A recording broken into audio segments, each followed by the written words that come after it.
He bought me flowers twice a month for 18 months, 36 bouquets total. I counted them later when I was trying to understand why leaving felt like theft. Like I was stealing something that belonged to him. The flowers weren't gifts. They were investments. Each bouquet came with invisible strings, with unspoken terms, with debt. I didn't know I was accumulating until the balance was so high. I couldn't imagine how to repay it except by staying, by sacrificing my boundaries, by giving up pieces of myself in exchange for his generosity. Every nice thing he did came with a price tag I couldn't see at the time. Every generous moment created obligation. Every thoughtful gesture built leverage. The kindness looked like love, felt like love. I believed it was love for 2 years. I didn't recognize it as strategy, as investment, as a carefully constructed system designed to make leaving emotionally, practically, financially impossible. The debt accumulated silently, invisibly, compound interest on kindness, until I was so far in the red I couldn't see a way out. That didn't make me the villain, the ungrateful one, the user, the person who took everything and gave nothing back. I'm 33, I left 9 months ago, and I'm still processing the weight of debt I didn't know I carried, still untangling obligation from gratitude, still learning to recognize that generosity with expectations isn't generosity at all.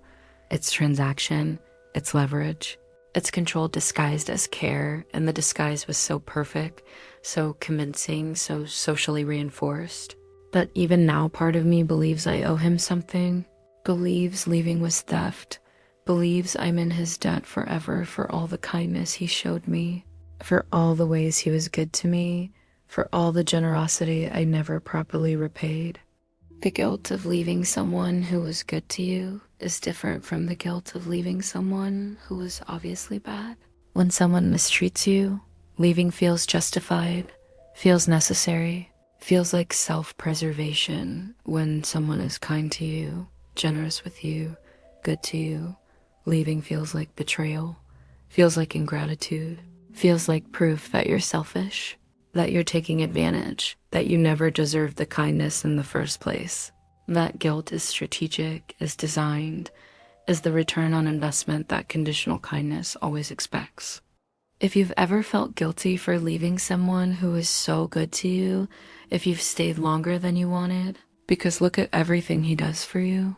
If you've found yourself mentally tallying his generosity against your gratitude, trying to figure out if you've repaid enough to justify leaving, if you've notice that every kind thing he does makes you feel more trapped rather than more loved. If you've realized that his kindness comes with invisible terms you're supposed to fulfill without being told, you're not experiencing generosity, you're experiencing conditional kindness. And conditional kindness isn't love, it's investment, and investments always expect returns. The first bouquet came month 2, unexpected, beautiful, 24 roses delivered to my work, red and perfect and extravagant. My coworkers gathered around, commented on them, said he must really like you, said how sweet, said how romantic, said you're so lucky. I felt valued, felt special, felt chosen, felt like he was thinking about me even when we weren't together. The flowers made me visible at work, made me the woman with the boyfriend who sends flowers, created witnesses to his generosity, established a public narrative of how good he was to me. I didn't notice the card at the time, didn't pay attention to what it said, read it quickly and moved on. Just wanted you to smile today. Seems innocent, seems thoughtful, seems like pure kindness, but wanted creates expectation, creates implicit obligation, creates the first invisible string. He wanted me to smile, therefore I should smile. Therefore my mood became accountable to his gesture. Therefore, if I wasn't happy after receiving flowers, I was failing to fulfill the terms, was being ungrateful, was not holding up my end of the transaction I didn't know I'd entered. The flowers kept coming twice a month, regular as clockwork every other. Friday delivered to my work, always beautiful, always expensive, always creating that moment where coworkers would comment, would remind me how lucky I was, would reinforce the narrative of his generosity. I started expecting them, started anticipating delivery day, started feeling strange on weeks they didn't arrive, started wondering if something was wrong, if he was upset with me, if I'd done something to not deserve flowers that week. The regularity was strategic, created a baseline, established a standard of his generosity that I now measured myself against, that I now felt grateful for automatically, that I now felt obligated to deserve, to earn, to repay. The flowers had become expected, which meant their absence would be noticeable, would be felt as withdrawal, would be interpreted as punishment or disappointment. The flowers had created a dependency I didn't recognize as dependency, had made his approval feel like my entitlement, had made his generosity feel like my right, which made it easier later to make me feel guilty when I didn't live up to whatever invisible standards the flowers represented. By month 6, I'd started doing something I didn't consciously recognize I was doing. I was keeping a mental ledger, his column, my column, what he'd given, what I'd given back. The flowers were in his column, $75 twice a month, $900 so far just in flowers. My column had dinners I'd cooked, maybe $50 in groceries total, errands I'd run, time I'd spent, but none of it seemed to add up to $900 in flowers. The balance was already uneven.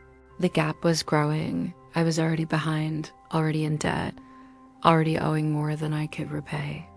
Month 6, he bought me a necklace for my birthday, expensive, more than I'd ever spend on jewelry. Beautiful, delicate, a thin gold chain with a small pendant. Exactly my taste, exactly my style, like he'd been paying attention. Like he really knew me. I tried to refuse it when I opened the box. Said it was too much. Said he shouldn't have spent this much. He insisted. Said he wanted to. Said seeing me happy made him happy. Said I deserve beautiful things.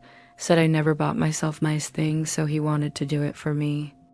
I accepted, wore it constantly, never took it off. Felt like I was wearing his thoughtfulness, his generosity, his understanding of me.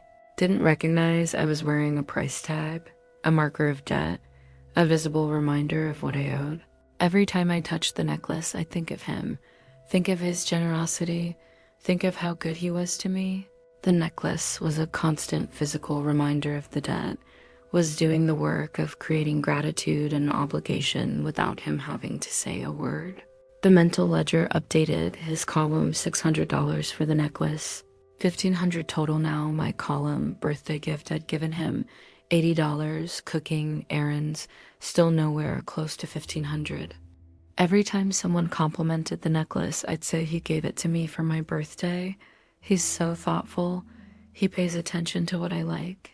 I was advertising his kindness, reinforcing the narrative of his generosity, building his reputation as someone who treated me well, creating witnesses to his goodness, people who would later say, "But he was so good to you," when I tried to explain why I needed to leave. People who would reference the necklace, the flowers, all the kind things he'd done as evidence that I was wrong, that I was being ungrateful, that I didn't appreciate what I had.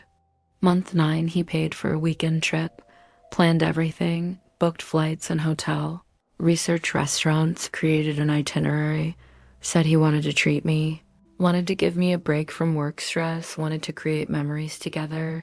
The trip was lovely, thoughtful, exactly what I needed. Mountain town, hiking during the day, nice dinners at night. The kind of weekend I'd have planned for myself if I'd had the money. He paid for everything, wouldn't let me contribute, said it was his treat, said he wanted to do this for me. I felt grateful, felt cared for, felt like he really understood me, like he knew what I needed, even when I didn't know myself. Didn't notice the debt accumulating, didn't see that this trip would be referenced later, would be used as evidence of his investment, would be deployed as proof that he'd given me so much, would become part of the ledger I couldn't stop calculating. The trip cost probably $2,000. I knew that, felt guilty about the cost even while enjoying it. Felt like I needed to repay it somehow. Felt like I owed him something equivalent, something valuable, something that justified the expense. The ledger updated again. His column, 3,500 total.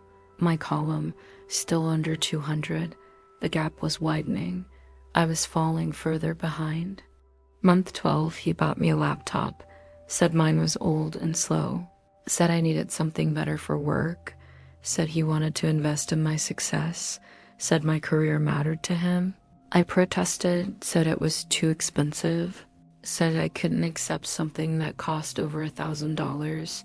He insisted, said my success was his success, said he wanted to support me, said watching me struggle with outdated technology frustrated him, made it about my well-being, about practical necessity, about his desire to help me thrive. I accepted, used it daily, felt grateful every time I opened it, every time it loaded quickly, every time it didn't freeze or crash like my old one had. Felt like I owed him for this investment in me, felt like his generosity deserved reciprocation, deserved loyalty, deserved staying. The laptop was expensive, was practical, was something I actually needed, which made it harder to refuse, made the debt feel more justified, made the obligation feel more real. This wasn't frivolous. This was investment in my career and my future, which meant I owed him not just gratitude, but success, owed him my career development, reflecting well on his investment.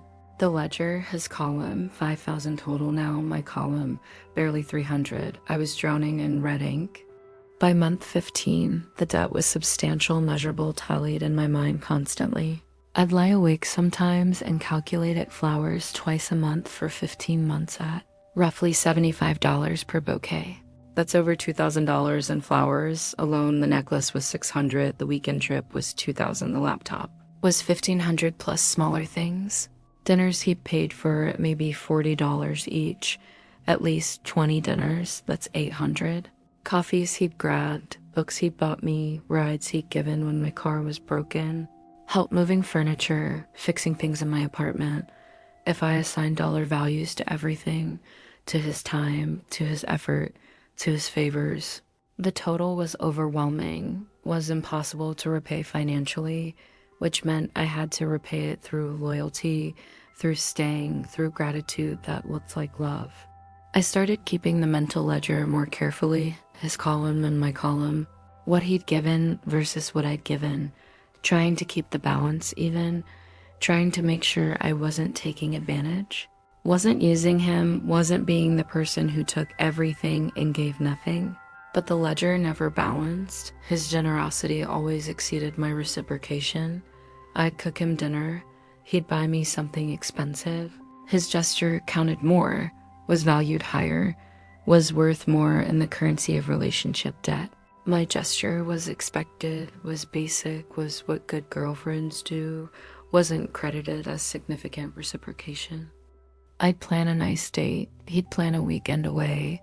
His investment was greater, required more money, more planning, more effort. Mine was sweet but small, was appreciated but not equivalent. I'd give him a thoughtful gift, something personal, something that showed I knew him. He'd give me something expensive, something I needed, something practical and generous. His gift was more valuable materially, even if mine was more personal. The ledger was rigged, was designed so I'd always be behind, always owing, always in the red, always grateful, always obligated. I couldn't win, couldn't balance it, couldn't ever repay enough to justify leaving. Here's what I didn't understand until much later. Every act of kindness came with invisible terms, unspoken conditions that I was supposed to intuit, supposed to fulfill, supposed to recognize without being told explicitly. The flowers meant I should be cheerful, appreciative, visible with my gratitude, should reference them to others, should make sure people knew how good he was to me. The necklace meant I should wear it always, should show it off, should make it part of my identity, should demonstrate that I valued his taste, his understanding of me, his generosity. The weekend trip meant I should reminisce about it often, should reference it in conversations, should use it as evidence that we were happy, that he was good to me, that the relationship was worth maintaining. The laptop meant my work should improve my productivity, should increase my success, should. make him proud, should reflect well on his investment, should justify his belief in me. Every gift, every gesture, every act of kindness came with invisible terms I was supposed to understand, supposed to fulfill, supposed to never question. The conditions revealed themselves slowly through small comments, subtle observations, casual remarks that landed like criticism. You seem stressed. I thought the flowers would help. I am grateful for the flowers. Then why don't you seem happier? I am happy. You just seem, I don't know. Like maybe you don't appreciate it enough. I do appreciate it, really. Okay, if you say so. The comments planted doubt, made me question whether I was grateful enough, expressive enough, happy enough, deserving enough of his kindness. You haven't worn that necklace in a few days. I forgot to put it back on after showering. You don't like it. I love it. Then why don't you wear it? I do wear it. I wear it all the time, just not the last few days. Okay, I just noticed you weren't wearing it. Thought maybe you didn't like it anymore. I'll put it back on now. Thanks. I just like seeing you wear it. Reminds me of your birthday. How happy you were. The comment made me feel guilty for taking it off. Made me feel like not wearing it was evidence of ingratitude. Was failing to fulfill the terms. Was not holding up my end. Month 18, we had our first real fight. Something small triggered it. I don't even remember what, some minor disagreement that escalated. I said something about needing space, needing an evening alone to decompress from work. He got quiet in a way that felt dangerous, then said after everything, I do for you, you need space for me. I said that's not what I meant. I just meant I need some alone time, not space from you. Specifically, he said, I buy you flowers every other week. I gave you that necklace you love. I paid for that trip to the mountains. I bought you a laptop so you could do your work better, and you need space from me. I said those things don't mean I'm not allowed to have alone time. He said no, but they should mean something. Should count for something, shouldn't they? I said they do mean something. I'm grateful for all of it. He said, then show it. Show me you're grateful. Don't ask for space. Don't make me feel like you want to get away from me. I apologized immediately, said he was right, said I was being ungrateful, said I didn't need space, said I was just tired, said I wasn't thinking clearly. The fight ended. The debt had worked, had prevented me from asserting a boundary, had made my need for alone time seem unreasonable compared to his generosity, had established that his kindness created obligation that trumped my autonomy.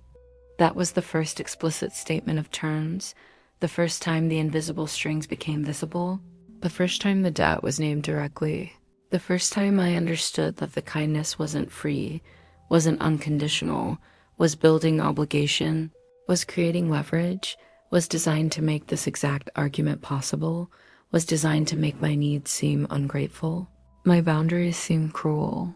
My requests for normal, healthy space seem like betrayal after everything he'd done for me, after everything he'd given me, after everything I owed him. After that fight, the conditions became more explicit, more frequent, more comprehensive. Every act of kindness came with stated or implied expectation. I paid for dinner, so you should want to spend the rest of the evening with me. I helped you move your stuff, so you owe me your Saturday. I listened to you complain about your job for an hour, so now you need to listen to me without complaint. I bought you that thing you mentioned wanting, so you should be excited about the thing I want to do. The kindness was transactional, was keeping score, was building a ledger that I was always behind on, always in the red, always owing more than I could repay. Month 20, he helped me paint my apartment, spent an entire weekend helping, bought the paint himself, wouldn't let me pay him back, said he wanted to help, wanted my space to feel good. The help was real, was valuable, was something I couldn't have done alone. I felt genuinely grateful, felt like this was partnership, felt like this was what relationships should be, people helping each other, being generous with time and effort and resources. The ledger updated his column paint and labor, maybe $300 worth. Total now over $8,000, my column, still under $500. The gap was astronomical. 2 months later, we had a disagreement about where to spend Thanksgiving. I wanted to go to my family's. He wanted me to come to his. I said I'd already committed to my family. Hadn't seen them for a major holiday in over a year.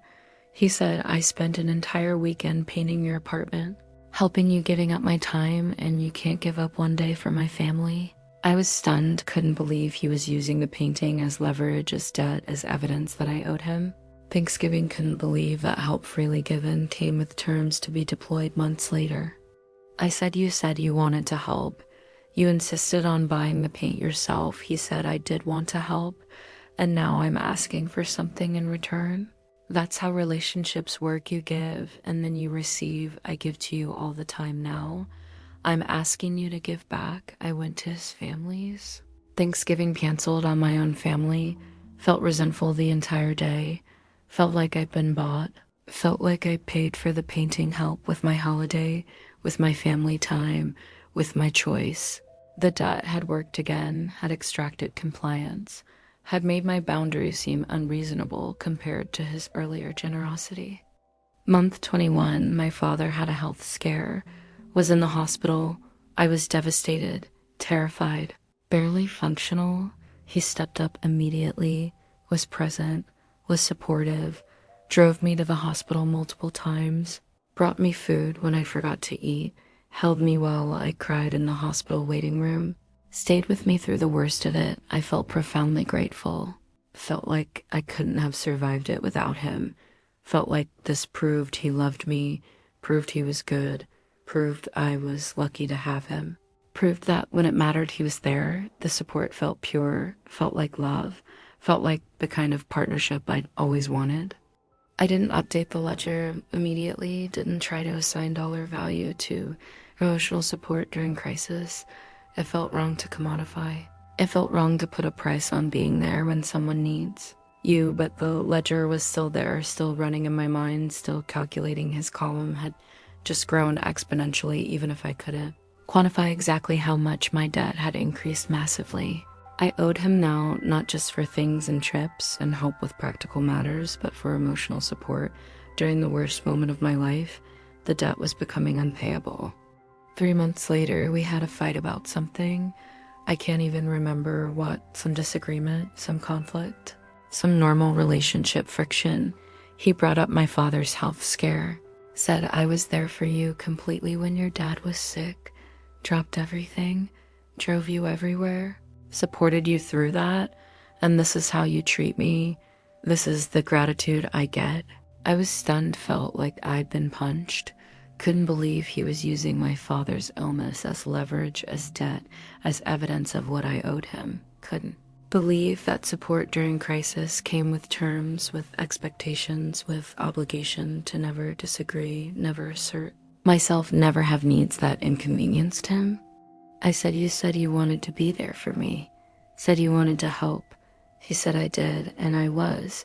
And now when I need you to just be easy, just be agreeable, just not fight with me about every little thing, you can't do that. You can't give back even a little of what I gave you. I apologized, dropped the disagreement, whatever it had been about, accepted that I was being ungrateful, being difficult, being unfair to someone who had been so good to me.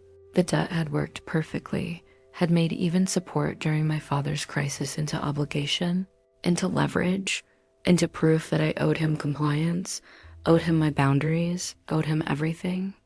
By year 2, I was tracking it obsessively, mentally tallying everything, his kindness, my reciprocation, trying to figure out if I was keeping up, trying to determine if the balance was even, trying to calculate whether I'd repaid enough, whether I was being fair, whether I was taking advantage.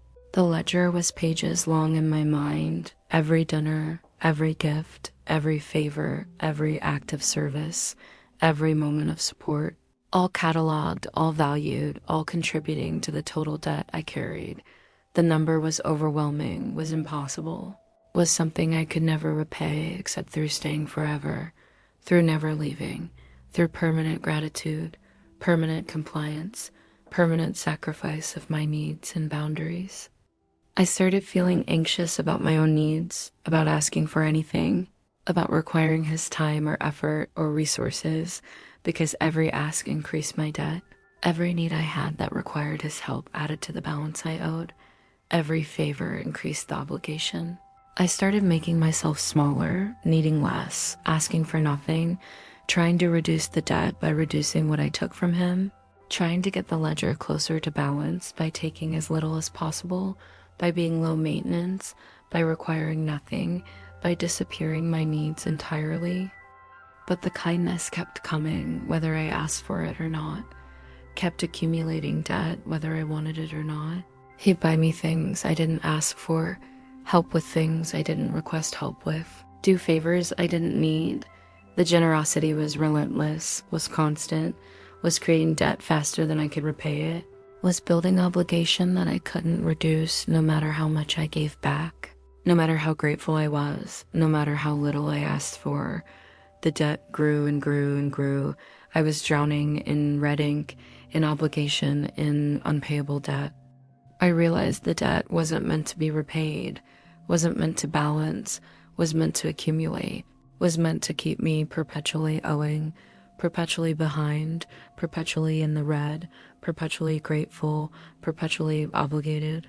The generosity was strategic, was designed to create permanent debt, permanent obligation, permanent leverage. I would never repay enough because the system wasn't designed for balance, was designed for control, was designed to make leaving impossible by making me owe so much that walking away would be theft, would be taking everything and giving nothing, would be proof that I was the user, the villain, the ungrateful one who never deserved any of it. Month 24, I decided to test something. He offered to buy me new running shoes, said mine were worn out, said he wanted to, said he'd noticed I'd been talking about needing new ones. I said no thank you, I'll buy my own. I appreciate the offer, but I want to get them myself. He got quiet, the dangerous quiet, then asked why I was being weird, why I was rejecting his help. I said I'm not rejecting anything. I just want to buy my own shoes. It's not a big deal. He said it feels like you don't want me to do anything for you anymore. Feels like you're pulling away. Feels like maybe you don't appreciate what I do. I said that's not it at all. I just want to buy my own running shoes. He said fine. If that's what you want, fine. His tone said it wasn't fine. His energy said I'd done something wrong. He was cold for 3 days, distant, withdrew affection, withdrew warmth, withdrew his presence in small ways that made the apartment feel empty even when he was there. I bought my own shoes, wore them, felt guilty every time I put them on, felt like I'd rejected him, felt like I'd been ungrateful, felt like refusing one act of kindness had damaged something, had revealed something ugly about me, had proven I didn't appreciate him. The test had confirmed it. Even refusing his generosity was a violation, was evidence of my failure to be grateful enough, was proof that I couldn't be pleased, couldn't be satisfied, couldn't properly reciprocate all he'd done for me. The system didn't allow for me to provide for myself, didn't allow for me to refuse kindness, didn't allow for me to maintain any independence. Accepting his generosity was mandatory, refusing it was betrayal. Month 24, I started planning to leave seriously, started thinking about it constantly, started imagining what it would take. The thought made me feel sick with guilt, made me feel like I was planning to steal something that belonged to him, like I was considering taking his investment and running, like leaving was theft, was fraud, was proof that I'd never appreciated anything, had never deserved his kindness, had been using him all along. The guilt was heavier than any practical barrier, was more paralyzing than fear, was more powerful than any lock. I couldn't reconcile leaving with the debt I owed, couldn't figure out how to repay him before going, couldn't imagine a scenario where I could leave without being in his debt, without owing him something I could never repay. The ledger haunted me, his column, over $10,000 now probably. Maybe more on my column, maybe 1,000 at most. The gap was insurmountable, was evidence of my failure to reciprocate, was proof. That leaving would be taking everything and giving nothing, would be using him, would be confirming everything terrible about me. My therapist became critical in breaking through this. I'd been seeing her for months, talking around the issue, describing the relationship, the kindness, the debt, the guilt. She'd been listening, asking questions, waiting for me to see it myself. Finally, one session, she asked me directly, asked if his kindness made me feel more free or more trapped. I said both. I said it makes me feel loved, but also obligated, makes me feel cared for, but also indebted, makes me feel special, but also owned. She said that's not how kindness works. That's not what kindness does. Real kindness creates freedom, creates expansion, creates space for you to grow and become more yourself. Kindness that traps isn't kindness at all. It's investment, it's leverage, it's control disguised as care. She asked me to imagine a scenario.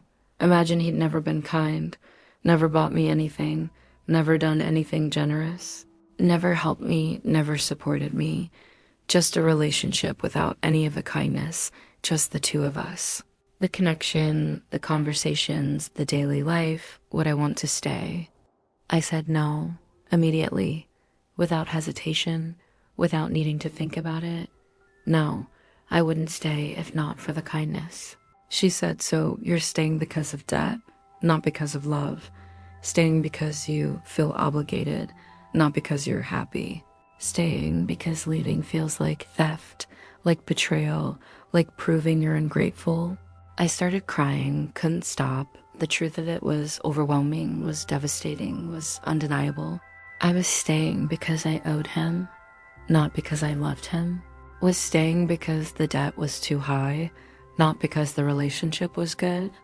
She explained that conditional kindness is a specific type of control, is sophisticated, is subtle, is harder to recognize than obvious abuse, is socially reinforced because we're taught from childhood that generosity deserves gratitude, that gifts create obligation, that when someone is good to you, you owe them loyalty. We're taught that refusing someone's generosity is rude, that not reciprocating makes you selfish, that leaving someone who's been kind to you makes you ungrateful, makes you a user, makes you the bad person in the story.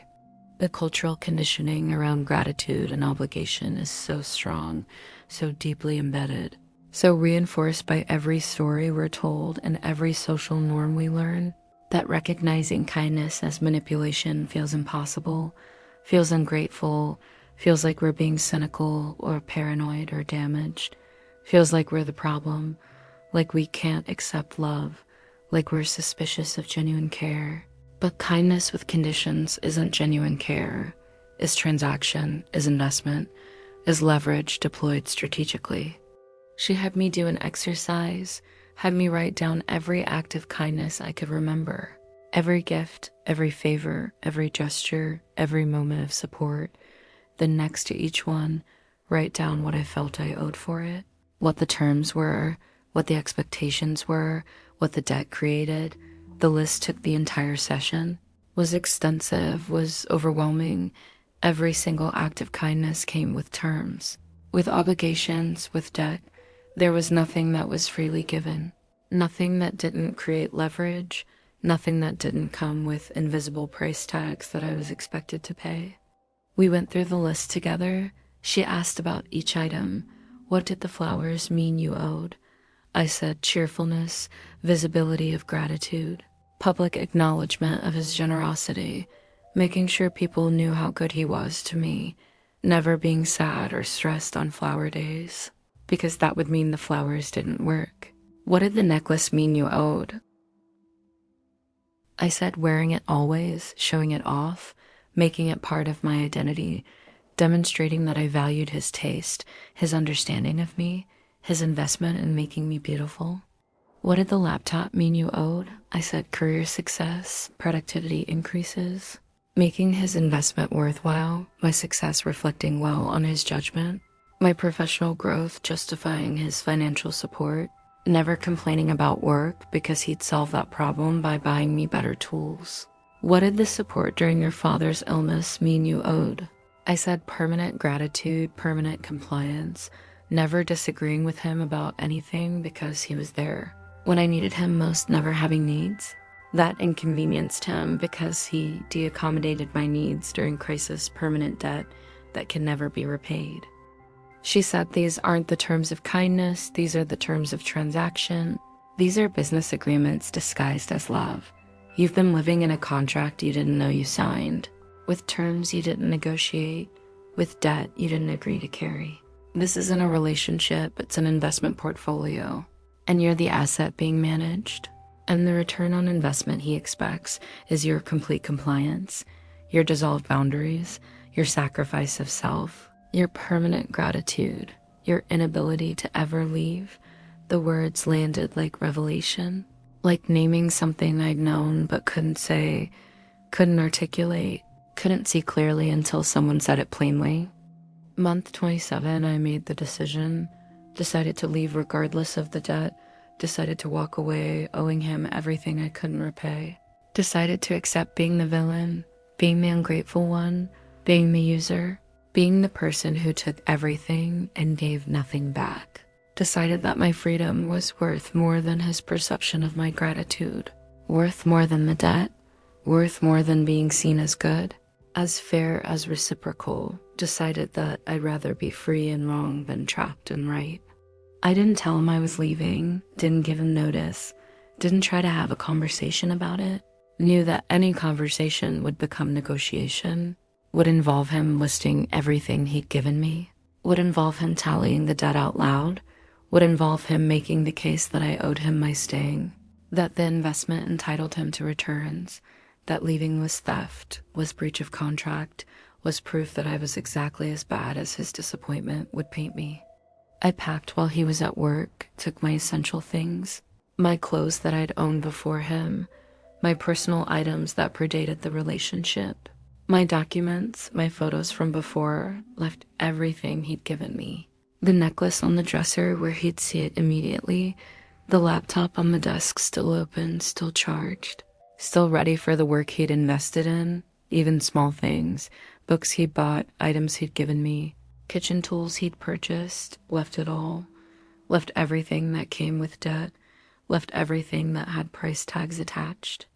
Leaving those things felt important, felt necessary, felt like the only way to leave without accepting the debt, without acknowledging the obligation, without agreeing that his kindness had purchased my loyalty. I left it all and walked out owing him nothing material, everything emotional. The apartment we'd shared was his. The furniture was his. The life we'd built was his. Everything of value was his. I left with almost nothing physical, with massive emotional debt I knew I'd carry for months, maybe years, maybe forever. He called 37 times the first day I counted because I couldn't not count, could not track, could not tally. Even my own leaving the calls went to voicemail.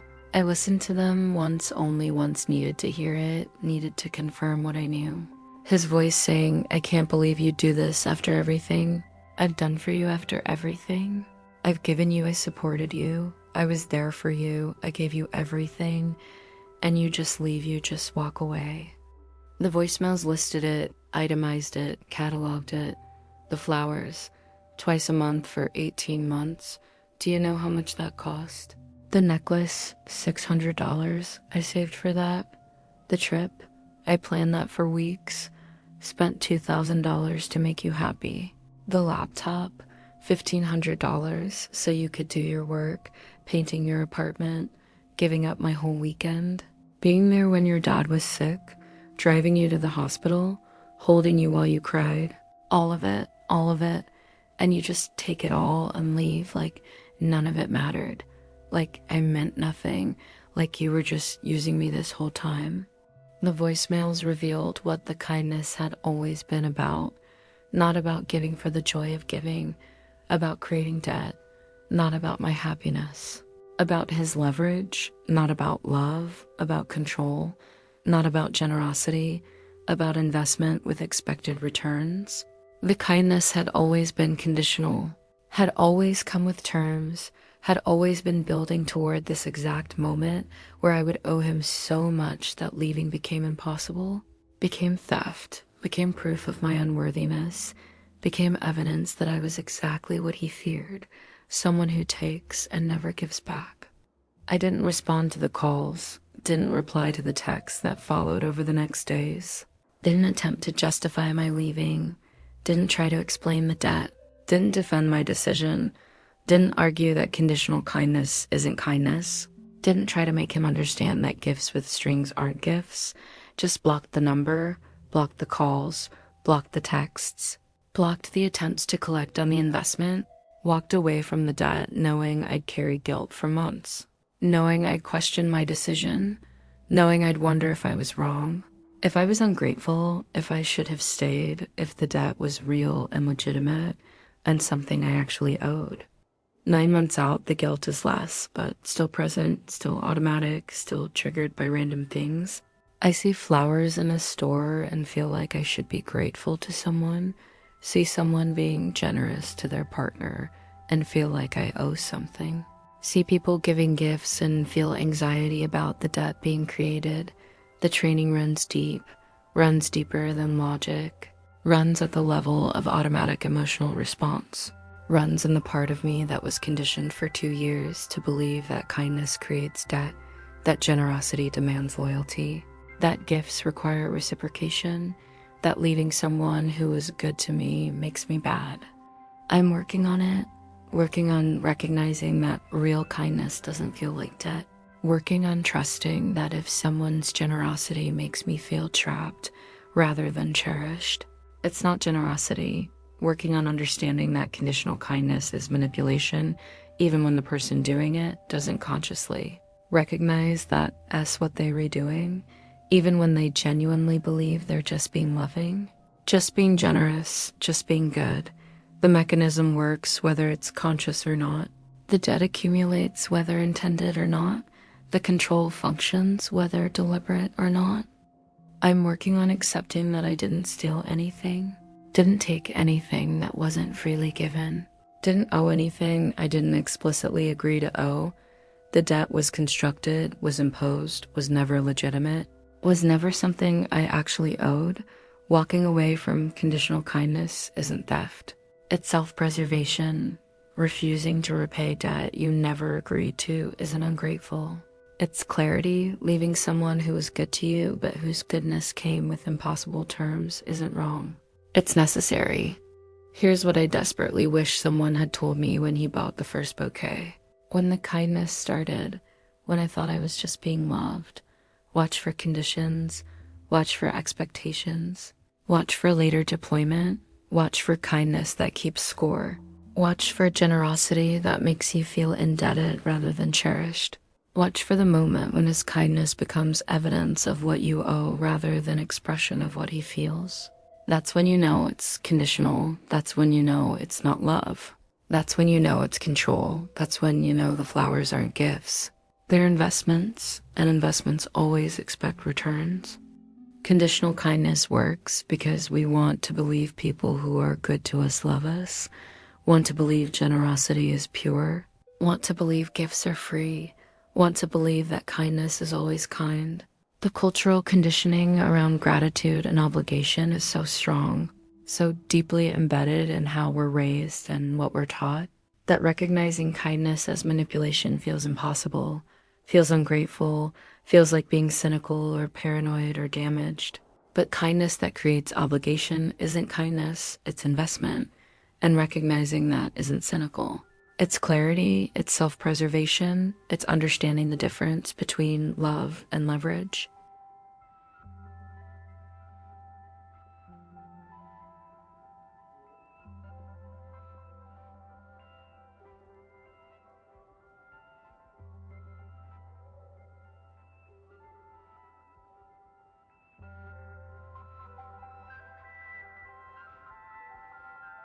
Makes you feel expansive, not compressed. Makes you feel cherished, not indebted.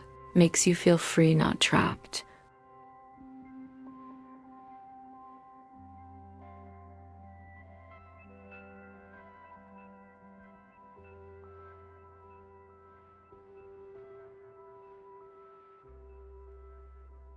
If you're reading this and someone's kindness makes you feel trapped, if You're staying because of what you owe rather than what you feel.